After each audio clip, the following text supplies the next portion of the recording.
Friends, ఇప్పుడే అందిన వార్త. కాంగ్రెస్ ముఖ్యమంత్రి రాజీనామా తీవ్ర ఆందోళనలో నాయకులు ఇక అధిష్టానం అంటూ లేటెస్ట్ అప్డేట్ అయితే వచ్చిందండి. ఆ వివరాలు ఏంటనేది ఈ వీడియో రూపంలో తెలుస్తాం. వీడియోని స్కిప్ చేయకుండా పూర్తిగా చూడండి. అప్పుడే కంప్లీట్ ఇన్ఫర్మేషన్ అయితే మీకు అర్థమవుతుంది. ఇంకా ఎవరైనా సరే మన ఛానల్ సబ్స్క్రైబ్ చేయకుండా వీడియోస్ ఉన్నట్లయితే వెంటనే మన ఛానల్ సబ్స్క్రైబ్ చేసుకోండి. మీరు సబ్స్క్రైబ్ చేసుకోవడం వల్ల ఇటువంటి లేటెస్ట్ అప్డేట్ అందరికంటే ముందుగానే అందించడం జరుగుతుంది.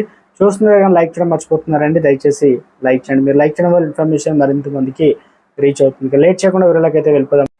ఇటీవల కాలంలో కర్ణాటక సీఎం సిద్ధరామయ్యకు షాక్ తగిలింది. అంటే స్థలాల అక్రమ పంపిణీలో కర్ణాటక సీఎం అక్కడ ఉంది కాంగ్రెస్ ప్రభుత్వమే కాబట్టి ఆ ఊపుతోనే ఇక్కడ తెలంగాణలో కూడా కాంగ్రెస్ బాగా వేసింది. అయితే సిద్ధరామయ్యకు ఎదురు దెబ్బ తగిలిందనమాట. ఏం జరిగిందంటే కర్ణాటక సీఎం సిద్ధరామయ్యకు షాక్ ఇచ్చారు గవర్నర్. ఇక స్థలాల పంపిణీలో అక్రమాలపై సిద్ధరామయ్యకు గవర్నర్ అయితే నోటీసులు అయితే డైరెక్ట్ ఇవ్వడం జరిగింది. సిద్ధరామయ్య భార్య పార్వతమ్మకు వారసత్వంగా వచ్చిన తీసుకొని వేరే చోట భూములు మైసూరు నగరాభివృద్ధి సంస్థకు మూడా ఇచ్చిందని, ఇక స్వాధీనం చేసుకున్న భూముల కంటే ఇచ్చిన భూముల విలువ ఎక్కువగా ఉందనేటువంటి ఆరోపణల మీద గవర్నర్కు ఫిర్యాదు చేశారు ఆర్టీఏ కార్యకర్త. ఇక దీనిపైన సిద్ధరామయ్య విచారణకు హాజరు కావాలంటూ నోటీసులు ఇచ్చారు గవర్నర్.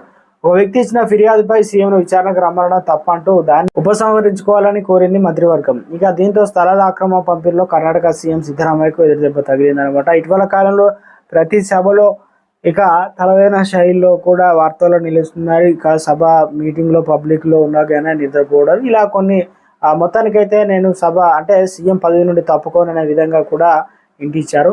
మొత్తం మీద అయితే రాజీనామాకు సంబంధించి చేయమని ఒత్తిడి వచ్చినట్టు తెలుస్తుంది. సో ఇలాంటివి జరిగితే ఇక ఇప్పటికే డిప్యూటీ సీఎం ఉన్న వ్యక్తి సీఎం కావాలని గతంలో కూడా ఇద్దరి మధ్య వాగ్వాదాలు ఉన్నట్టు నడుస్తుంది. మొత్తం మీద అయితే ఎప్పుడేం జరుగుతుంది అనేది రాష్ట్ర రాజకీయాల్లో సంచలనంగా మారినట్టున్నారు.